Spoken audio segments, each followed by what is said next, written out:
নমস্কার বন্ধুরা, জিতুর journey channel তোমার সবাইকে আরেকবার স্বাগত জানাই। আজকের ভিডিও আমি করতে চলেছি বেলঘরিয়া ব্রিজ নিয়ে। সবাই ইতিমধ্যে জেনে গেছো যে বেলঘরিয়া ব্রিজ বন্ধ। তো আমি গুগল অনুযায়ী যেটা জানতে পেরেছি, বেলঘরিয়া ব্রিজ বন্ধ থাকবে দীর্ঘ 4 মাস। আর এটা বন্ধ হয়েছে 17 জানুয়ারি 2026 থেকে।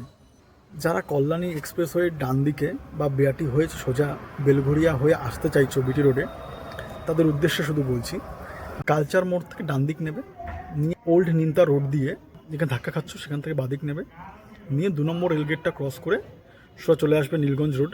ওখান থেকে ডান দিক বা বাদিককে তোমরা যেখানে যাও না কেন, তোমরা তারপরে বিটি রোডে চলে আসতে পারবে। যারা রক্তলা বা কামারহাটি আসতে চাইছো, খুব একটা ঘুরে নয়, এটা বলার উদ্দেশ্য হচ্ছে আরও অন্য জায়গা থেকেও যাওয়া যায়। আর না হলে তো বেলঘড়ি এক্সপ্রেস ওয়ে দিয়ে সোজা চলে যেতে হবে, দক্ষিণেশ্বর আইল্যান্ড ঘুরে তারপরে আসতে হবে। কেউ যদি অন্য রাস্তা জেনে থাকো তাহলে কমেন্টে জানিয়ে দিও, তাহলে সবার সুবিধা হবে। তো জাস্ট এটাই আমার বলার ছিল। ধন্যবাদ।